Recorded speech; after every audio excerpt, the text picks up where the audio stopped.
함께 하나님의 말씀 보겠습니다. 열왕기하 8장 16절에서 29절까지 말씀입니다. 오늘 저와 여러분들이 함께 묵상할 말씀은 열왕기하 8장 16절에서 29절까지입니다. 함께 읽겠습니다. 이스라엘 왕 아합의 아들 요람 제5년에 여호사밧이 아직도 유다의 왕일 때에 여호사밧의 아들 여호람이 다스리기 시작하였다. 그는 32살에 왕이 되어 8해 동안 예루살렘에서 다스렸다. 그는 아합의 딸을 아내로 맞아들였기 때문에 아합 가문이 한 대로 이스라엘 왕들이 간 길을 갔다. 이와 같이 하여 그는 주님 보시기에 악한 일을 하였다. 그러나 주님께서는 자기의 종 다윗을 생각하셔서 유다를 멸망시키려고는 하지 않으셨다.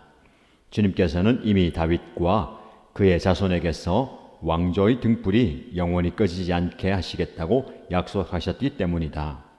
여호람이 다스린 시대에 에돔이 유다의 통치에 반기를 들고 자기들의 왕을 따로 세웠다. 그래서 여호람은 모든 병거를 출동시켜 사일로 건너갔다가 그만 에돔 군대에게 포위를 당하고 말았다. 그러나 여호람은 병거 대장들과 함께 밤에 에돔 군대의 포위망을 뚫고 빠져나왔다. 군인들은 모두 흩어져 각자의 집으로 갔다. 이와 같이 에돔은 유다에 반역하여 그 지배를 벗어나 오늘날까지 이르렀고 그때 림나 역시 반역을 일으켰다. 요람의 나머지 행적과 그가 한 모든 일은 유다 왕 역대지략에 기록되어 있다. 요람이 죽어 그의 조상과 함께 다윗성에 장사되었다. 그의 아들 아하시야가 그의 뒤를 이어 왕이 되었다. 이스라엘의 아합 왕의 아들 요람 제12년에 요람의 아들 아하시야가 유다 왕이 되었다. 아하시야가 왕이 될 때의 나이는 22살이었고 그는 한 해 동안 예루살렘에서 다스렸다. 그의 어머니 아달랴는 이스라엘 오므리 왕의 딸이었다. 그는 아합 가문의 사위였으므로 아합 가문의 길을 걸었으며 아합 가문처럼 주님 보시기에 악한 일을 하였다. 그는 아합의 아들 요람과 함께 시리아 왕 하사엘과 싸우려고 길라스의 라모스로 갔다. 그 싸움에서 시리아 군대가 요람을 쳐서 부상을 입혔다. 요람 왕이 시리아 왕 하사엘과 싸우다가 라마에서 시리아 사람들에게 입은 상처를 치료하려고 이스르엘로 돌아갔다. 그때의 아합의 아들 요람이 병이 들었으므로 요람의 아들인 유다의 아하시야 왕이 문병을 하려고 이스라엘로 내려갔다. 아멘. 추석 명절입니다. 가족들, 친지들과 즐거운 시간, 유익한 시간 보내고 계십니까? 여러분의 가정에 하나님 주시는 은혜와 복이 충만하기를 축복합니다. 추석 명절 당일에 오늘 열왕기하 8장 뒷부분 말씀을 나누겠습니다. 오늘 본문에는 지금까지는 이스라엘 왕에 대한 이야기가 나오다가 유다의 왕 2명을 소개합니다. 첫 번째 왕은 요람이고요. 그의 아들 아하시야에 대한 이야기가 나옵니다. 성경에서 특별히 열왕기하 말씀을 묵상하는데 열왕기 이스라엘과 유다의 여러 왕들을 소개하면서 그가 어떤 삶을 살았고 그의 삶의 영향력이 이스라엘과 유다에게 어땠는가를 살펴보게 됩니다. 오늘 본문의 말씀에 보면 여호람 그가 32살의 왕이 되어서 8년 동안 예루살렘을 다스립니다. 말씀해 보면 항상 왕이 몇 살에 왕이 되었고 몇 년 동안 다스렸는가 또 나오죠. 우리의 조선 왕조 실록을 보거나 역사를 볼 때도 어느 왕이 몇 년을 다스렸는가를 잘 소개합니다. 여러분 몇 년을 다스렸는가 보다 중요한 것은 그가 어떻게 그 나라를 통치했는가입니다. 어떤 업적을 남겼고 후세가 그를 존경하는가, 후세가 누릴 만한 유산과 또 좋은 것들을 물려주었는가가 중요하죠. 근데 오늘 본문의 말씀에 이 왕들에 대한 평가를 항상 이렇게 얘기합니다. 그는 주님 보시기에 선했다, 악했다. 역사를 해석하는 사람들의 시선도 있을 것이고요.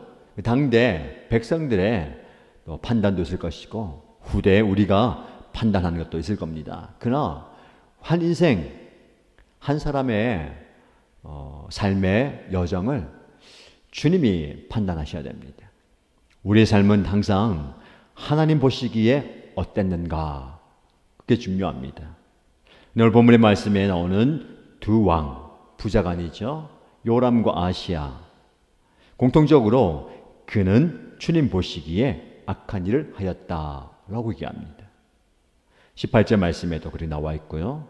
또 27절 말씀에도 주님 보시기에 악한 일을 하였다. 어떻게 살아왔고 어떻게 나라를 통치했기에 주님 보시기에 악했는가. 오늘 본문의 말씀 보면 아합 가문이 한 대로 이스라엘 왕들이 간 길을 걸어갔다. 아합 가문의 길을 걸었다라고 얘기합니다. 여러분 우리가 잘 알듯이 이스라엘의 아합 왕, 군사, 경제, 또 정치적으로는 무언가를 많이 이루고 또 부강한 나라를 만들었던 왕이라고 업적을 헤아릴 수 있겠지만 그는 하나님 보시기에 악한 왕이었습니다. 그가 걸어간 길대로 따라갔다. 여러분 우리가 가는 길은 누군가가 걸어갔던 길입니다. 물론 내가 개척해서 가는 길도 있겠지만 누군가가 걸어갔던 길을 우리가 따라가는 거예요. 아합이 걸어갔던 길, 우상을 숭배하고 하나님을 대적하고 자기 자신의 욕심대로, 욕망대로, 생각대로 살았던 길입니다. 그 길을 여전히 유다의 왕인 요람과 아시야가 걸어갔다. 지금 여러분들에게 주시는 말씀입니다. 여러분들은 누구의 길을 따라가고 있습니까? 어떤 길을 가고 있습니까? 이스라엘 왕들이 간 길. 왕들이니까 당연히 간 길이죠. 더 나아가서 그의 권력과 그의 권세를 유지하기 위한 길. 그러나 하나님 보시기에 그 길은 악한 길입니다. 우리에게 주는 교훈이 이것입니다. 누군가가 걸어갔다고 해서 그 길 편하다고 따라가는 것 조심해야 됩니다. 예수님 말씀하시죠. 천국으로 가는 길은 그 길이 넓고 편안한 길이 아니다. 좁고 힘든 길이다. 어쩌면 가시밭길이고요. 십자가를 져야 하는 그 자갈밭 그 길입니다. 예수님이 걸어가신 길은 누구나 외면하는, 누구나 원치 않는 길일 수 있습니다. 우리가 그 길을 걸어가야 하고 걸어가고 있습니다. 여러분 그 길을 걸어가면서 당하는 어려움과 아픔과 고통과 슬픔들 우리 하나님께서 위로하시고 또 그 길을 갈 수 있는 힘을 주시기를 축복합니다. 그런데 이렇게 하나님 보시기에 악한 길을 가지만 하나님은 그들을 기억하십니다. 왜냐하면 19절 말씀에 이런 말씀이 나오거든요. 주님께서는 자기의 종 다윗을 생각하셔서 유다를 멸망시키려고는 하지 않으셨다. 때로는 악한 왕들에 의해서 하나님의 마음을 아프게 하고 죄를 짓지만 완전히 망하게 하지 않습니다. 왜냐하면 주님께서 이미 다윗과 그의 자손에게서 왕조의 등불이 영원히 꺼지지 않게 하시겠다고 약속하셨기 때문이다. 하나님이 약속하셨기 때문에 그 왕조가 끊어지지 않습니다. 물론 왕의 연약함을 통해서 아시아 같은 경우는 1년 정도만 왕으로 있게 됩니다. 그 과정 속에서도 절대로 다윗의 계보가 끊어지지 않습니다. 반면에 북쪽의 이스라엘 왕들은 구테타도 일어나고 말 그대로 그 왕이 되었다가 3일 천하로 끝나버리는 그런 경우도 있습니다. 여러 왕조가 바뀌죠. 그러나 유다는 다윗의 하나님의 마음에 합했기 때문에 다윗과 맺은 그 언약을 하나님이 성취하십니다. 이것이 중요하죠. 다윗의 언약이 어디까지 이어집니까? 예수 그리스도에게까지 이어지는 겁니다. 그리고 예수님의 그 계보는 오늘날 저와 여러분에게까지 이어지는 겁니다. 그래서 우리는 왕 같은 제사장이에요. 비록 우리가 현세의 왕으로 살지 못하지만 우리는 예수 그리스도의 계보를 이어받아 오늘 우리가 하나님의 왕으로 살아야 됩니다. 왕 그러면 권력과 통치, 지배, 안락, 편안함 누리는 것 많이 생각하는데요. 물론 그것도 있습니다. 영적으로 그걸 누려야 되죠. 왕이다라는 거 무엇을 의미할까요? 영향력을 의미하는 것입니다. 여러분, 아무리 왕이어도요, 자기 욕심대로 살고 자기 원한대로 살다 보면 신하들, 백성들에게 선한 영향력을 끼치지 못하는 겁니다. 오히려 악한 영향력, 그 왕 때문에 백성들의 영적인 피폐함이 짙어지는 거예요.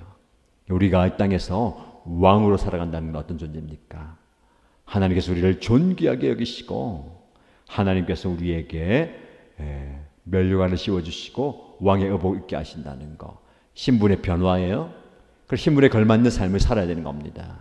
왕이지만 왕답지 않게, 그리스도인이지만 그리스도인답지 않게 살아가는 모습이 얼마나 많습니까? 오늘 저와 여러분에게 이 말씀을 통해서 자신을 좀 돌아보면 좋겠습니다. 우리가 무슨 길로 가고 있는가? 누구의 길을 따라가고 있는가? 내가 가는 이 길이 정말 바른 길인가? 옳은 길인가? 하나님께서 주시는 그 지혜로 바른 길, 옳은 길로 가야 되겠습니다. 그리고 이 왕은 영향력이 있다 했잖아요. 내가 이 길을 누구에게 보여줘야 되고 누군가를 인도해야 됩니다. 왕은 앞서 행하는 자예요. 그런 말 있잖아요. 나를 따르라. 그 왕이 신뢰할 만하고 리더십 있고 지도력 있고 또 덕스럽다면 백성들은 따라갈 것입니다. 우리가 옳은 길을 가야 하는, 바른 길을 가야 하는 이유가 여기에 있습니다. 우리의 선한 영향력으로 나 혼자 그 길을 가는 게 아니라 나와 함께 하는 자들이 있습니다. 여러분을 따르는 사람들이 있다는 거예요. 여러분을 뒤따르는 사람들이 있다는 겁니다. 그런 의미에서 영적 지도자가 바른 길을 가야 하고요. 그 길을 제시하고 보여줄 수 있어야 됩니다. 우리가 우리 공동체가 옳은 길을 가고 있는가, 바른 길을 가고 있는가를 점검하고, 정말 우리가 바른 길을 가고 있다면 함께 이 길을 걸어가십시다.